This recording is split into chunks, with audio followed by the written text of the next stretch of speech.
Welcome to the city of Memphis.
Throughout all ancient Egyptian periods, cities had one thing in common.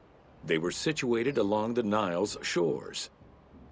Cities were often designated for government or for worship. Major cities had several temples dedicated to numerous gods and goddesses. Egyptians referred to the organization of their cities as a sepat, or later on by the Persian term nome. There were 20 sepat in Lower Egypt and 22 in Upper Egypt. The capital city of ancient Egypt changed many times over the periods.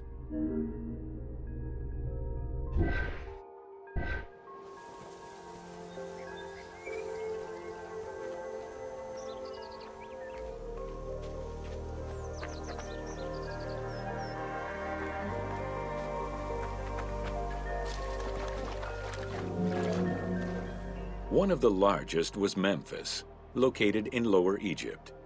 It was a key center for religious temples, including their most important deity, Ptah, god of creation. Thebes, located in Upper Egypt, competed with Memphis and featured as both a political and a religious center. Two important temples, Luxor and Karnak, were built there. A minor capital of the Sayyid dynasty was the city of Sais. This was the last native Egyptian capital of Egypt.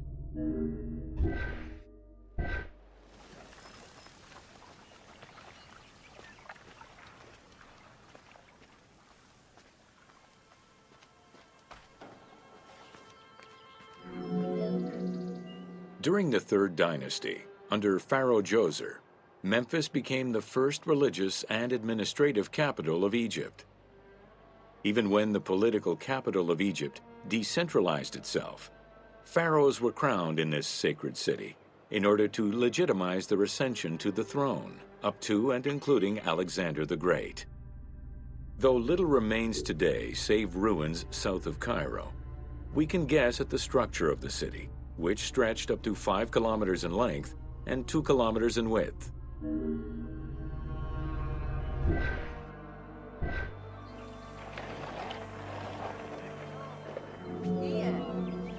Memphis was also referred to as the City with the 100 Doors, or the White Walls. These names were in reference to the wall which surrounded the city.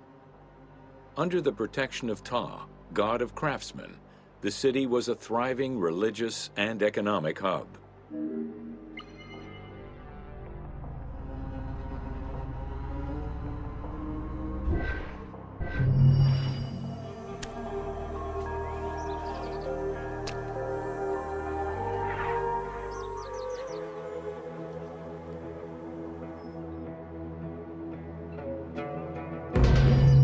Welcome to Artisans of Ancient Egypt.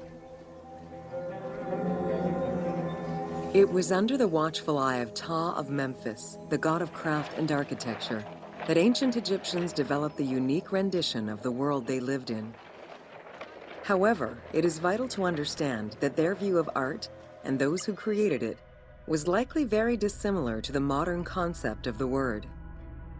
Instead of artists, the creative culture had skilled and respected artisans. The most significant categories of specialties for crafters were drawing, painting, sculpture, and metalworking.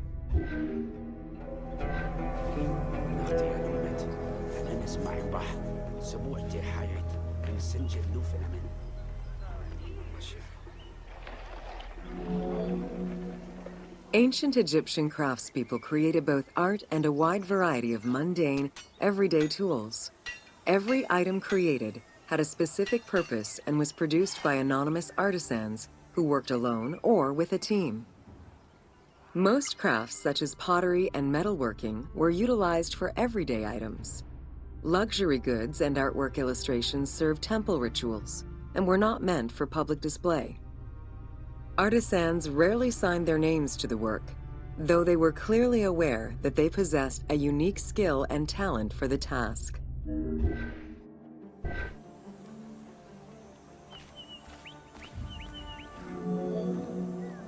Art, in all its forms, has offered not only a practical insight into the way ancient Egyptians lived, but in how they viewed the world and their place in it.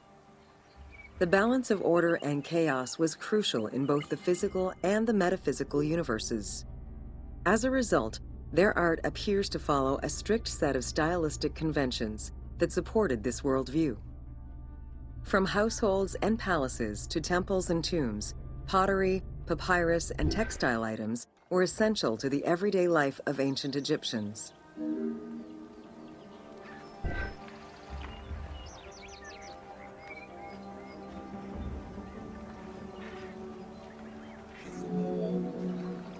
In ancient Egyptian culture, drawing was used as illustration, such as seen in the Book of the Dead. It was also the first step in the creation of a relief, painting, or statue.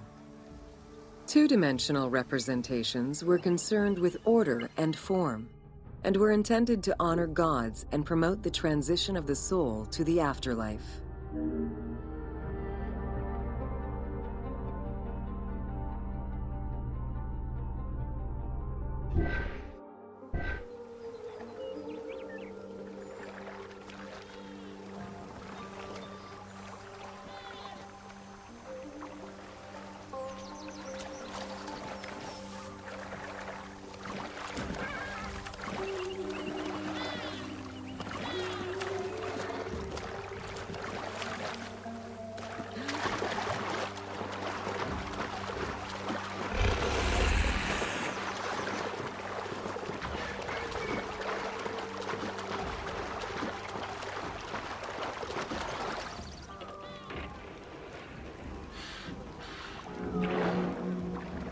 Stylistically, Egyptians were concerned with the depiction of the human form's inner self.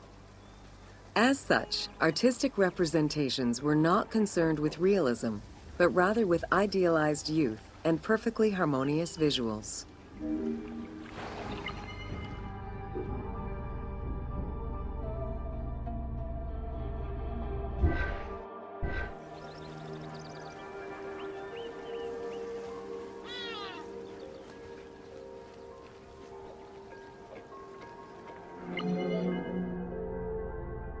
An exception to this were scenes depicting hunting and battle, where the environment and enemies moved in lively, even chaotic ways. Animals and foes were depicted piled up, as if describing chaos, with Egyptians standing in solemn, disciplined poses, bringing order to the scene.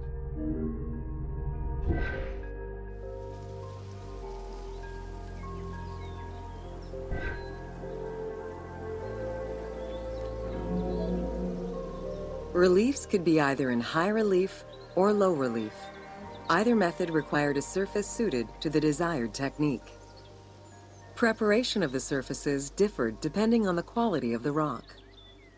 A quarried block only needed a simple smoothing.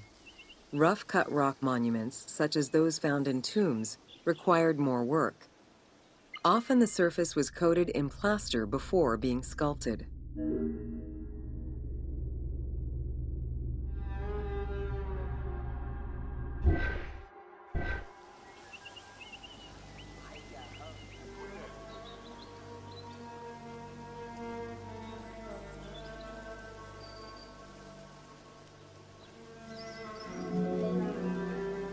For reliefs, preliminary sketches were drawn in red, then framed with a red grid to position the elements of the scenes. Corrected sketches were in black, and once approved, the scene was ready to be carved. This method likely explains the name given to relief makers, the one who draws the outlines.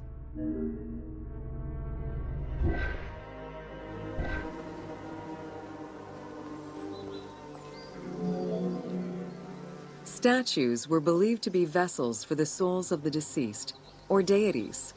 That is why a sculptor was called the one who makes it live. This divine duty earned them the utmost respect. As with a relief, creation of a sculpture began with a drawing.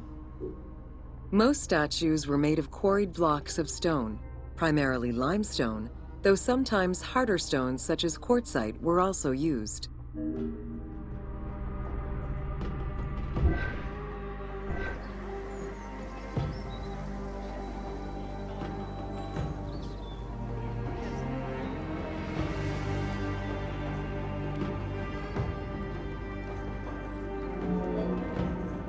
In ancient Egypt, the profession of crafter was organized and relied on a specific hierarchy.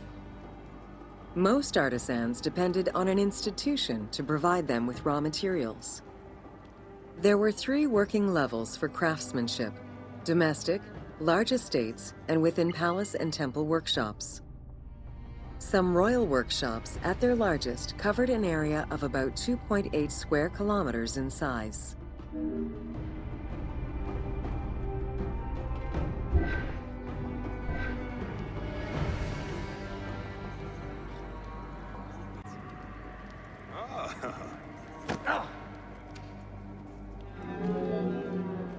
At the domestic level, most Egyptians were craftspeople to a greater or lesser extent. The ability to repair tools was a daily necessity. Crafted everyday items could also be bartered for at the local market. Artisans with skills but lacking in resources worked at large estates, where the elite provided them with space to work and raw materials. The most skilled artisans were employed in royal or temple projects and benefited from a special status. They were provided with good workspaces and considered to be highly skilled.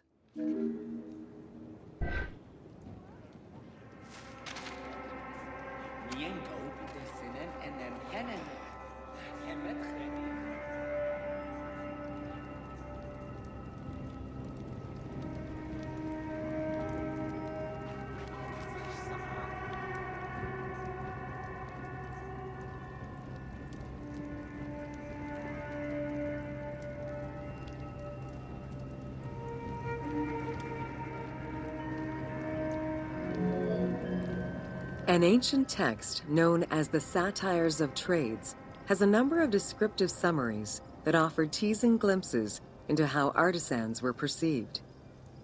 A coppersmith was said to stink and have fingers that resembled crocodile droppings, while potters were said to be like those who lived in bogs. This view was likely exaggerated, in order to highlight the most enviable position of all, that of the scribe.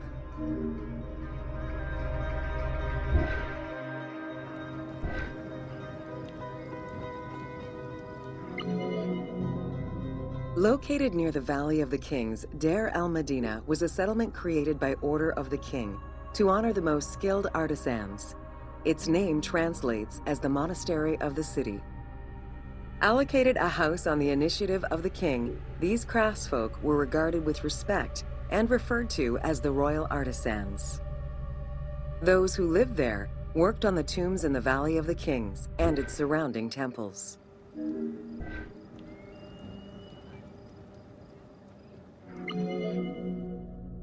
Archaeologists believe the site was home to skilled and respected artisans for over 400 years. It is considered one of the most important discoveries relating to Egyptian daily life. While much of the focus of Egyptian archaeology was on its kings and queens, it wasn't until the excavation of Deir el-Medina that Egyptologists were given a valuable window into the community life of ancient Egyptian artisans.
عيني ونحجة نفنت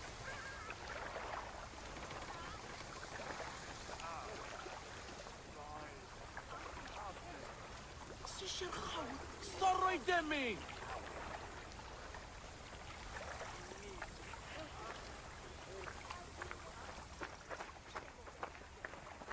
جاهية no one هو سيد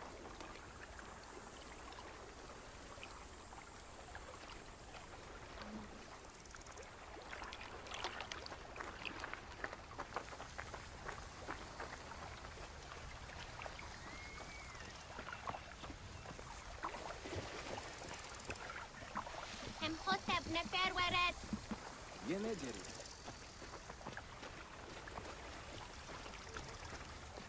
يحيي نوع رداد خسيه